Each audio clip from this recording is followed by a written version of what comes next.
The Okavango Delta is not a river that rushes. It spreads, it slows, it changes direction with the seasons. Here, water does not cut a single path through the land.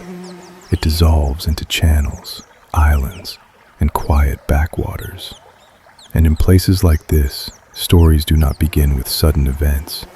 They begin with patterns that return. The Okavango Delta lies deep within Botswana, far from the coast. Unlike most river systems, it never reaches the sea. Instead, its waters spill outward, creating one of the largest inland deltas on Earth. This is not a river that carries things away. It is a place where things remain. This landscape is rich, isolated, and difficult to fully survey. Channels shift, vegetation hides movement, and large animals can remain unseen for years. For generations, people here have learned to live alongside wildlife, not by dominating it, but by staying alert to what the water allows. And within this environment, a story quietly begins. The first signs were not dramatic. Cattle went missing near watering points. Occasionally a carcass was found, dragged, partially submerged, or gone entirely. These were not isolated incidents. They occurred along the same stretches of water over time. There were no witnesses to the attacks themselves, only outcomes. And in the Delta, outcomes matter more than explanations. When losses repeat without a clear cause, people begin to look for continuity. For the families who depended on that cattle, the losses were not abstract. Each missing animal meant fewer resources, less security, and more caution around the water.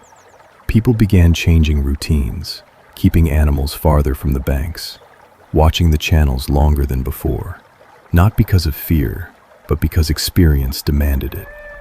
And slowly, the idea formed that whatever was responsible was not passing through.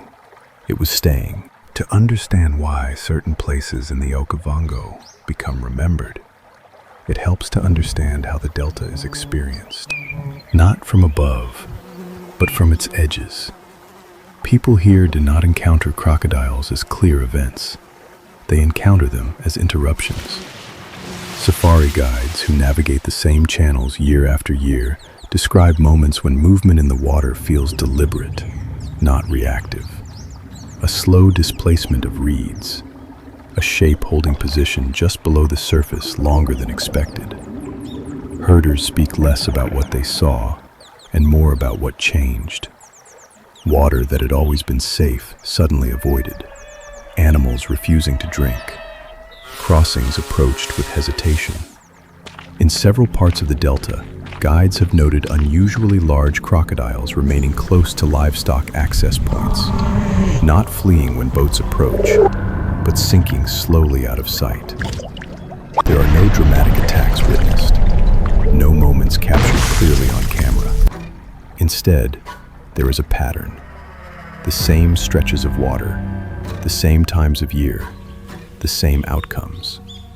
And in an environment where visibility is limited and memory matters more than measurement, patterns do not remain anonymous for long. They acquire names. Cattle killer, a term used by outsiders to describe what kept happening here. There are accounts that go further. In several locations across the Delta, cattle have not simply gone missing. They have been found, partially. Adult animals, weighing 400 to 600 kilograms, approximately 880 to 1,320 pounds, reduced to fragments near the water's edge. Large sections removed, hindquarters torn away. In some cases, very little left at all. Guides and herders describe damage inconsistent with smaller crocodiles. The scale of the feeding, the size of the bites, and the speed with which the animal vanished point toward a single conclusion. This was not an average crocodile. Estimates place the animal at 5 meters or more, possibly closer to 6, 16 to 20 feet, large enough to take cattle deliberately, and powerful enough to return to the same places without being challenged. In the Delta, stories are rarely told all at once. They surface slowly, shared between people who live close to the water. Sometimes at the end of a long day, when the heat fades and the light settles low, around small fires, between familiar faces, without urgency. These are not warnings meant to frighten, but reminders meant to guide. Where cattle once crossed safely, where children are no longer sent alone, where the water deserves patience.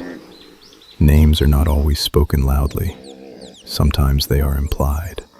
A pause in conversation, a glance toward the darkened channel, a shared understanding that needs no explanation. In places like the Okavango, memory is carried not in records but in routine, and stories survive not because they are dramatic, but because they are useful. There are moments when the distance disappears. A boat slows near a familiar channel. The water is calm. The surface gives nothing away. Then something rises, not fully, not suddenly, but close enough. Guides describe seeing the eyes first, then the shape. A crocodile larger than expected, holding position beside the hull. No charge, no sound, just proximity. Crocodiles are known to be territorial, especially large, dominant individuals. They do not always attack. Sometimes they signal a presence, a boundary. It does not need to strike. An apex predator knows when its dominance is already understood. Close enough to understand the scale, close enough to recognize a warning. The animal sinks again. The channel is avoided. Nothing happens. And yet, everything does. When people speak about what has been seen in these waters, they rarely begin with aggression. They begin with size. Not in exact measurements, but in comparisons. Several accounts describe a crocodile that appeared longer and heavier than others commonly seen in the Delta. Guides familiar with Nile crocodiles have recalled moments when a submerged shape seemed to occupy far more space in the water than expected. A presence that did not move quickly, but did not need to. Some spoke of an animal they would estimate at 5 meters, or even closer to 6, not as a measurement, but as an impression formed by experience. In more familiar terms, that would place it somewhere between 16 and nearly 20 feet in length. The width of the back, the distance between the eyes, the way the water displaced around it. Herders described seeing a shape that reached across narrow channels in a way smaller crocodiles did not. No one measured it. No one photographed it clearly, but the impression remained. And in places like the Okavango, size is not remembered in numbers. It is remembered in caution. Once a pattern is recognized, people begin to speak about it more directly. Descriptions are consistent in one way: always large, always old, and always associated with the same waterways. Some describe a dominant male crocodile, territorial, experienced, and unafraid of routine human presence. Others simply say, it was the same one. This aligns with what is known about crocodile behavior. Large individuals often show strong sight fidelity, remaining in the same channels, returning to the same banks and crossings once an area proves reliable. Not because of habit, but because it works. There are no photographs that conclusively identify a single individual. No markings used to track movement over time. What exists instead are fragments, partial observations, repeated outcomes, and conclusions drawn afterward. And when those fragments align often enough, they stop feeling isolated. They begin to feel connected. What is verifiable is the setting. A region where crocodiles are known to reach advanced age, where dominant individuals can hold the same territory for decades. In ecosystems like the Okavango Delta, absence of documentation is not unusual. Wildlife authorities do not track individual crocodiles. There is no routine tagging, No long-term monitoring of specific animals. Not because the animals are insignificant, but because the environment resists certainty. Water that hides, distances that distort, and movement that leaves no trace. In places like this, evidence does not accumulate cleanly. It accumulates unevenly. And when questions cannot be answered with records, they are answered with caution. Some stories are not unsupported. They are simply unprovable. Nile crocodiles are among the largest and longest living reptiles on Earth. In stable environments, with abundant food and minimal disturbance, they can grow larger and live longer than average. They are also capable of learning. A crocodile that successfully targets livestock may return to the same locations repeatedly. Science does not confirm the existence of a legendary individual, but it does confirm that such behavior and such size is biologically possible. And that possibility is where stories take root. Today, certain parts of the Delta are still spoken about, carefully, not loudly, and rarely first. They surface after pauses, after glances toward the water, after someone mentions a place where animals are watered differently now.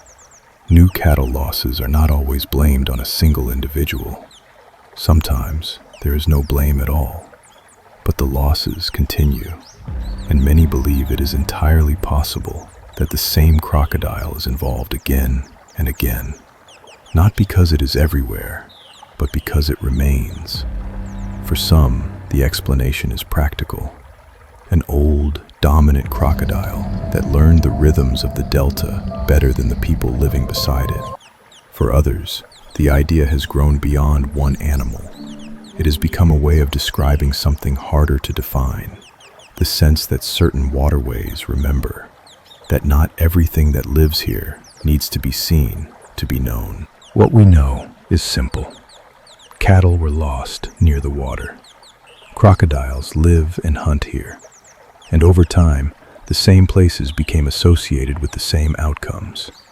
What we do not know is where the line lies, whether it was one crocodile that learned too well, whether several animals were remembered as one, or whether the idea became a vessel for caution, experience, and memory. In places like the Okavango, stories do not survive because they are dramatic. They survive because they are useful. They remind people where to slow down, where to watch the water, and where absence should never be mistaken for safety. If you've heard similar stories, or if there's a creature from your region that deserves a closer look, share it in the comments. Your words guide where these stories go next. Thank you for watching. More stories are on the way from the forgotten corners of the earth. Your comments and your curiosity are what keep these legends alive. So don't forget to share your thoughts below and join the channel if you haven't already. Every voice helps this community grow, and you are the reason this channel exists. Stay curious and stay safe.